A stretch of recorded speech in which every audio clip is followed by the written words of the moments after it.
Hello, thanks for joining me for another video beer review. Today we've got a beer from the Mothership, and this is their Brut Pale Ale, coming in at 4.5% ABV. Take a look at that can again, and it's 30 IBUs. So a Brut Pale Ale fermented with champagne yeast, hence the Brut part. So yeah, one of the new range.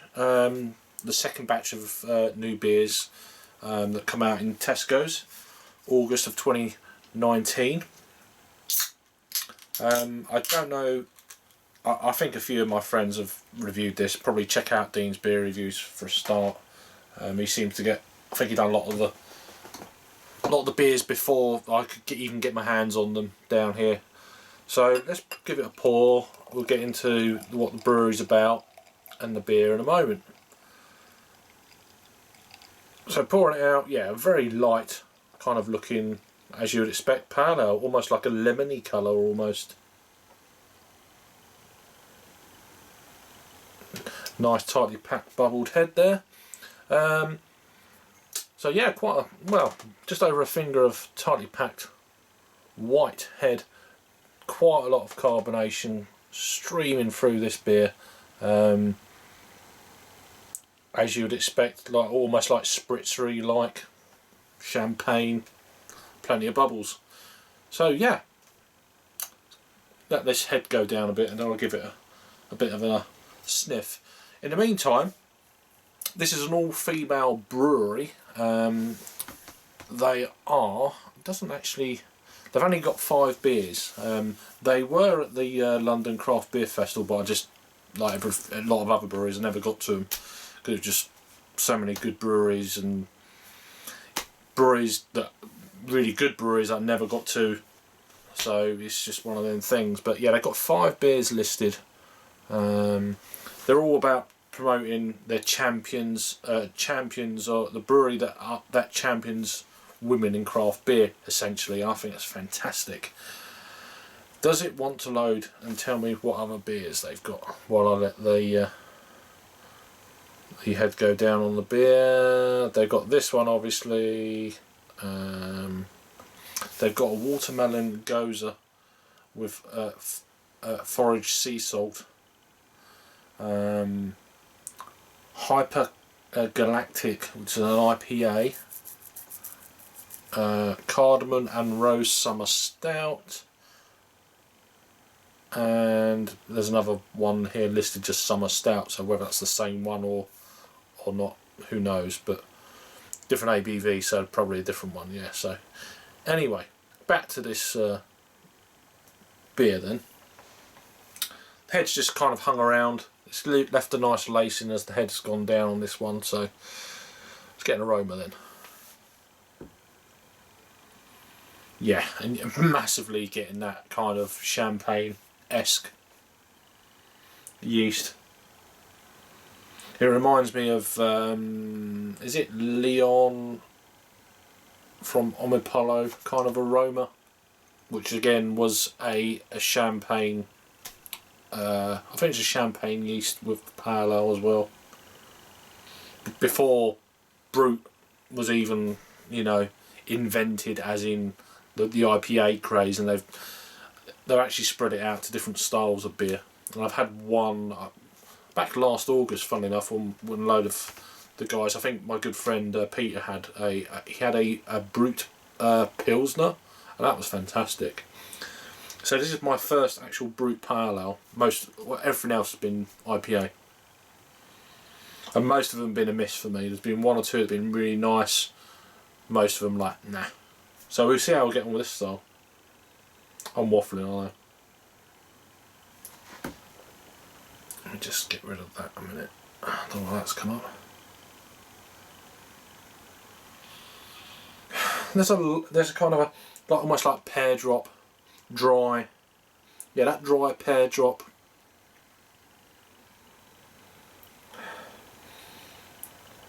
Kind of piffy lemon. Let's give it a try, see what we get. Cheers then.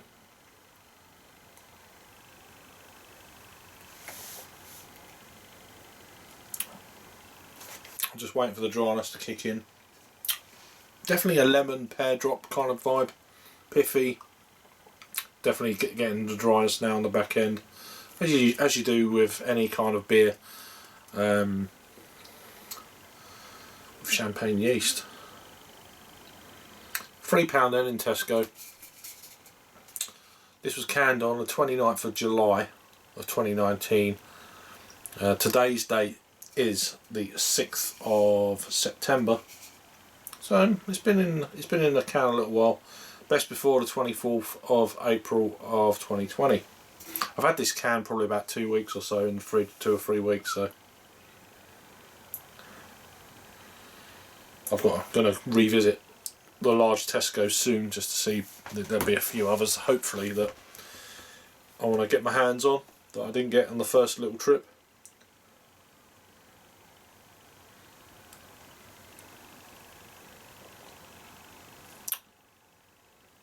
It's very light in body. It's very smooth though. It's a very smooth kind of mouthfeel. It's quite pleasant. It's not overly dry.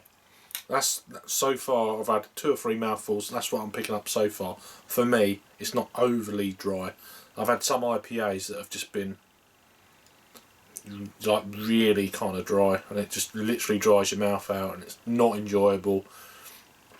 But this one's okay. This is just on the borderline. It's just keep you interested.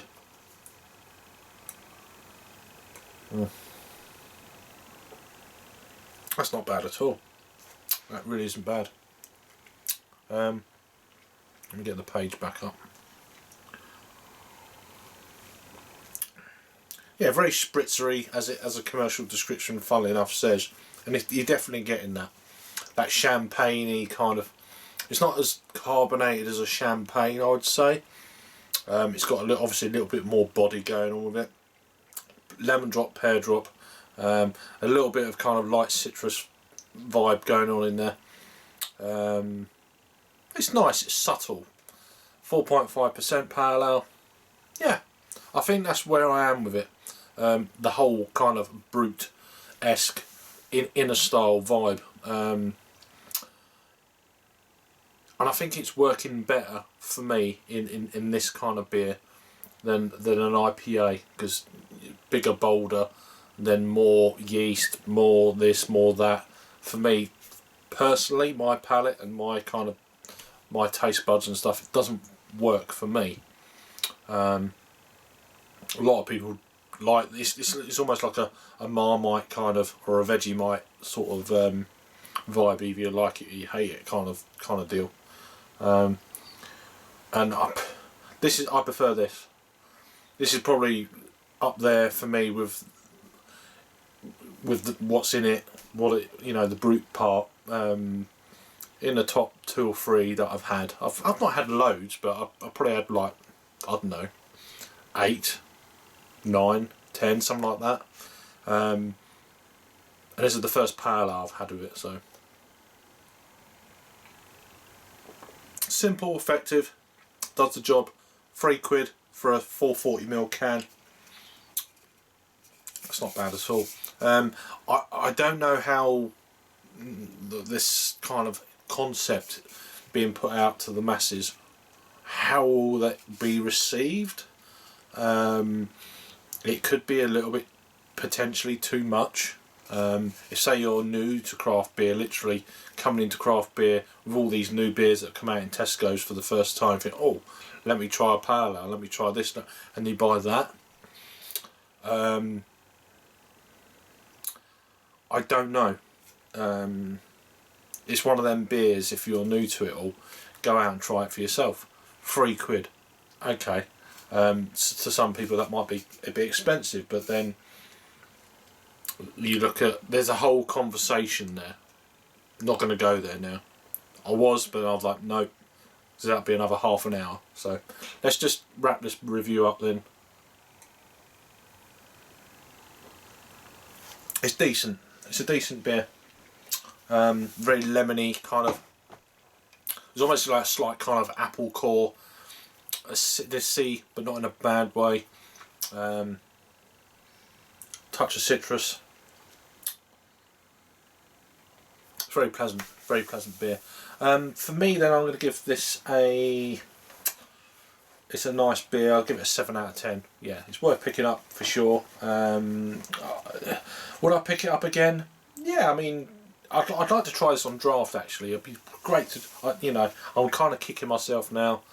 This beer was on draft, I think, at London Craft Beer Festival back in August. But you know, beers and beers and beers, you know, they run together, and you never get round to trying everything. But it's nice to try it finally at last in a can. Would I buy it in a can again? Nah. It's a great summer beer for sure. Now we're getting into the temperatures in the evening and that are starting to cool down a bit. Maybe. Or if I was in a bar and they had this down in the fridge and there weren't much on draft or whatever, yeah, give it. I'd buy it again, but depending on what it's surrounded with, kind of thing. But yeah, it's nice. Thanks for watching then. Let me know if you've had it before. I think it's a great idea. An all-female brewery. You know, great stuff. Love it. Thanks for watching then, and I'll see you on the next review. Cheers.